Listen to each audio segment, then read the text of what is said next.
My friends just hit me up, and I'm going to meet with two different people today. Someone that worked at Pinnacle, the sharpest sportsbook, and someone who is a part of a betting syndicate. We're going to talk about fake gurus and all that goes into actually winning at sports betting. Sports betting has exploded since it was legalized at the federal level in 2018. An estimated $8.2 billion was bet on sports in 2021, with a collective $445 million in revenue for the casinos. How many people out of 1,000 do you think actually win at sports betting? A handful. This is my friend. He used to create the lines at the Pinnacle Sportsbook, widely regarded as the sharpest book in the world. I've made videos on a few people who claim to bet $100,000 a day. From a book's perspective, if someone is literally claiming to win millions per day, why would they allow that person to bet $100,000 a day?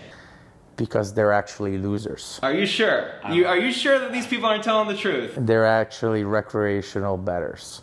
The sports books only raise the limits to $100,000 for the people who lose. The book's hold percentage is comfortably around 6% in the 4 years tracked in this data set. This is my other friend who's a member of a betting syndicate and is a 7-figure profitable sports bettor. So you haven't heard about this stuff, but these guys will charge like $1,000 a day. So people with bankrolls of less than $10,000 will be paying $1,000 a day for sports picks, for negative EV bets. Yeah, so how insane is this? Yeah, that's pretty nuts. My theory about buying sports picks is anyone that's selling sports picks, they're probably good at marketing, probably not good at betting sports, Something that's become very clear to me hanging out with a handful of winning bettors over the past year is that none of them need anyone's money. Their biggest challenge is finding the ability to place their bets at books where they aren't limited or banned. So you have a different model where you actually win.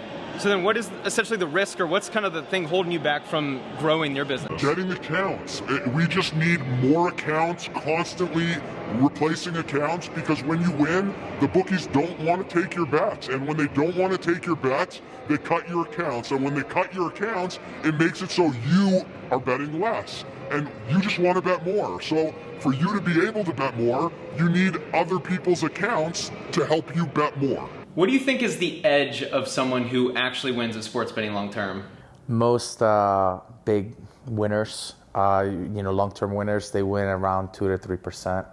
Some maybe 4 or 5 if you're really lucky, but roughly around 3. My friend is one of the best sources I have into the sports betting world because he worked on the book side for many years. He has access to all the data. Listen to this. Even the best bettors he's ever seen have a 2 to 5% edge. That's it. It's clowns like these guys who want you to believe they're winning millions of dollars a month. In order to make as much as they claim to make, they would need to be wagering $100 million a month.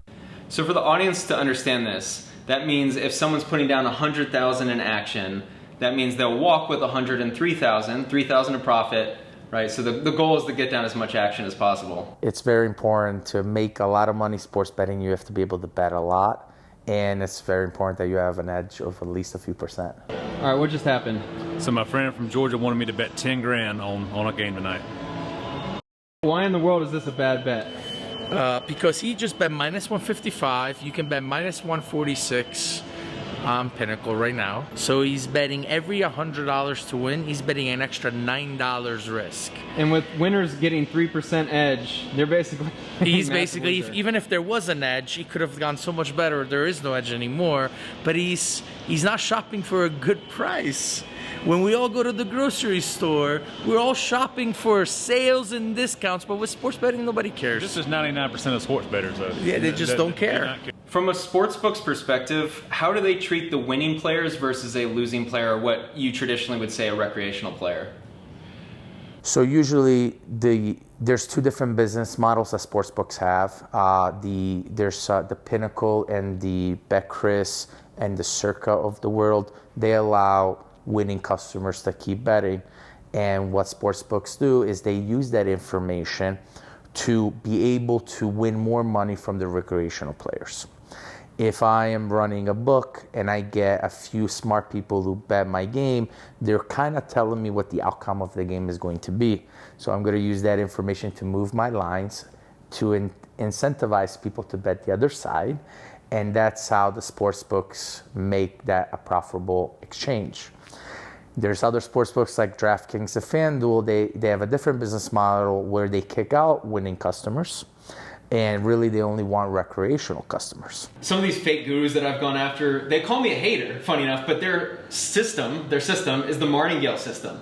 Okay. Have you ever seen the martingale system work? No, because eventually you just hit a number where you can't afford to double your bet. Like, right. Streaks come and go. The best bettors are going to win a lot sometimes. They're also going to lose a lot sometimes. You have to look at the long run in betting sports. One of the best comments I ever receive is when all the fake gurus call me a hater, a dummy, someone who has no idea about sports betting. So I wanted to show this video to you to show you that I hang out with and connect with people who make 6 and 7 figures playing this game. So when I go after the fake gurus, I'm not some hater. I'm doing it because they are all frauds. I try to make it clear in this video that sharp sports bettors have to hide their identity. Your internet service provider can see everything you're doing, which is why it's important to hide your browsing history with a VPN. And you're probably thinking to yourself, I don't need to worry about that. I use incognito mode. No one can see what I'm doing online.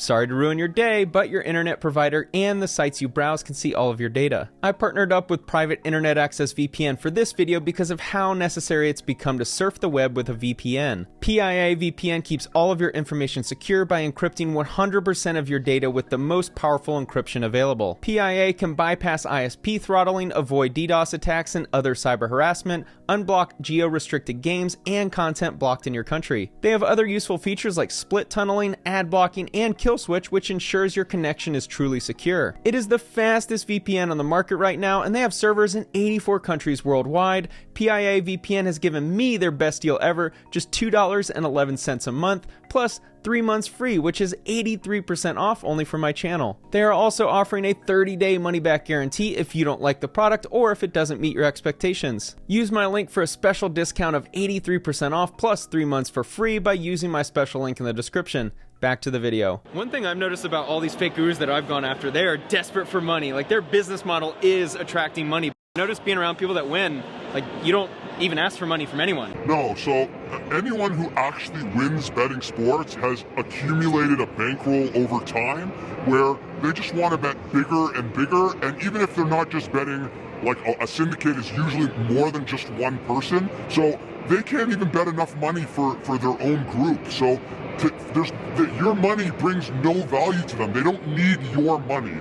Anyone asking for your money in the sports betting world, it's probably not good. It's probably not where you want to put your money. The real guys who win, you're right, Spencer, they don't need your money. They have a lot of their own money and they just want to bet more. You mentioned a betting syndicate. How much volume is a syndicate? And I know there's a lot of them, but just one for an example, how much volume are they putting down per day, per week, or per month? They're putting down millions per day. Obviously, there's a part of the year where there's a lot less sports going on, so it's hard to answer that question. But usually, syndicates want to get anywhere from $2 to $500,000 per game down, 200,000 to $500,000 per game, easy. I'm talking about the biggest syndicates in the world. A betting syndicate is a group of bettors who work together, sharing handicapping and profits from the team's bets. Yeah, I've seen you were limited to maybe $1,000 for max bets. In order to get down the amount of action, I mean, are you willing to discuss like how much action you get down in like a week or a month? I think over the course of everything we do, like we're basically, the way I like to explain it to people, we're middlemen between people that are able to win betting sports and people that have these accounts that can get paid up until a certain point, because every bookie at some point will cut us off. Nobody likes to lose, and our bets show a positive return over the long run. So yeah, millions and millions and millions of dollars weekly amongst everything. Wow. So. Here's a breakdown of how his operation works. The money man at the top has a 9-figure net worth. The funding pays for the team of developers, researchers, and accountants. Their team is able to create a system that has an edge against the books. Now, how are you able to actually put down a lot of money in order to win enough to even make this a full-time living? So yeah, I've slowly built up liquidity over the years. I've met people that can get us accounts. I've met people that have their own network of people. And we just specialize in helping people bet, basically. If you're a big group that wants to bet a lot of money, you need to come to people who have access to bet that money off what's called off market. The biggest challenge betting syndicates face is being able to actually bet. What my friend does is find bettors with accounts off market, aka with their local bookies, and partners with them. Local bookies have what are called paperhead accounts that allows the customers to bet on credit, meaning they aren't betting with cash until payday comes when both sides square up what is owed. So in books that not everyone in the world has access to. So let's say I have a book where in my local town, in like Boston or in Los Angeles, my bookie will give me an account where if I bet it, it's not going to affect DraftKings price or Pinnacle's price. But if I only have a Pinnacle account, like all these smaller books, they follow the market. So when you sink a lot of money into these market accounts, there's going to be a downturn of volume going into all the books, if that makes sense. By betting off market, the accounts he has with local bookies are seconds behind the market accounts, which provides an additional edge. But I see here you have a lot of different accounts, and this is kind of new to me, this whole like syndicate world. Why would you need so many accounts? If you're actually able to win, the casino's not going to let you bet those kind of numbers. Like we came here one summer for World Cup, and we were just betting like soccer World Cup, and after like 10 bets, we were limited to like 2 Gs on a World Cup match, which they would take hundreds of thousands probably from like your average person or from somebody that they don't think is a professional. So it's hard to bet a massive amount of money just in one spot. So you have to spread your risk out. You have to bet a lot of accounts,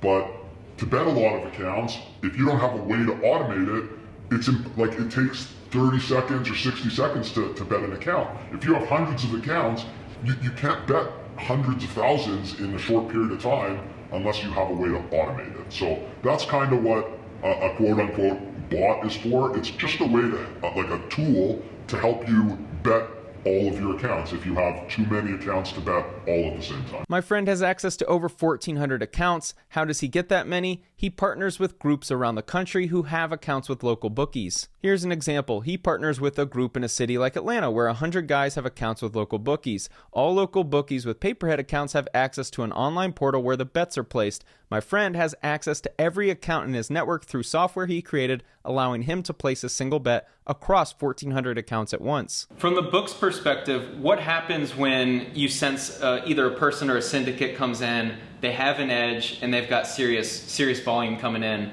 What typically happens from the book's perspective? You would think there would be bells and whistles all throughout the office, but that's not what it really is. It's usually bets are coming in and it's just one person behind the computer. And at that point, they have to make a decision on how to move their odds. And a lot of factors going into that decision. You have to see how the market is reacting. So if the syndicate is trying to get a lot of money down by betting quietly and not moving the market, and you don't see the rest of the market move, you might be able to react a little less aggressively. But if you start seeing that the whole market is moving while the bet is come, you have to be more aggressive to at least be able to sell off the bet that they made, to be able to get enough bet on the other side where at least you don't lose the amount that they bet. In between filming, my friend received a text for a bet he needed to get down. So now you're going to sit down at your computer, and then you're going to try and place the bet in as many accounts as you can get it down on? That's exactly how it works. So we know the price that they want because they sent us the price. They didn't send us an amount, which means they're willing to take as much as we can get. So we're just going to bet as much as we can up into the price that they want and go from there. The software he has running allows him to then place the bet across his 1,400 accounts all at once. How much were you able to get down? Well, our bot and all the people and everything combined, collaboratively, we got down almost $90,000, which is a ton of money on a tennis match. And you feel like you have an edge on this one? I hope we have an edge. We're betting for guys we trust. So yeah, I think it should be, the bet's good, but it doesn't mean it's going to win, as everything else in life. Nothing is for certain. For sure. So over time, if you are able to put down, let's say if you're able to get 100,000 on this game, a 3% edge means over time you would win 3,000. That's correct. If we could bet this match every single day for the rest of our lives, I would guess it would show at least a 3% return. Probably higher, to be honest. And why aren't they public on social media? Why aren't their faces all public? Why aren't they selling picks, man? So I have a question. If I was good at sports betting and I know that Sportsbook banned me or limit me, why would I tell people that I'm good at sports betting? You want to be as secretive as possible. You don't want. That's the only way people give you action. Sportsbooks give you action, but by letting them think that you're not smart. The results just came in that you lost the tennis bet. Roughly $90,000 loss today, but you're not even freaking out. You don't even care. So why is that? No, basically, when you're involved in sports betting, you basically just have to trust the system. You know that in the long run, you're going to win. You know that the expected value when you reach a lot of bets will be more in line with what you're expecting. And yeah, any one bet, day to day, week to week, month to month, it doesn't really mean anything. It's just numbers in the abyss, basically, because we know that at the end of life, we're gonna have it. So you're be up 3% of volume. That's correct. So I don't look at any individual day or bet and even think about it. To be quite honest, it doesn't stress me at all. What the syndicate needs is more accounts. So if you bet with a local bookie and want to partner with them, just email me. They do not need money. They will partner with you so they can bet through your account and share a profit split. Thanks for watching.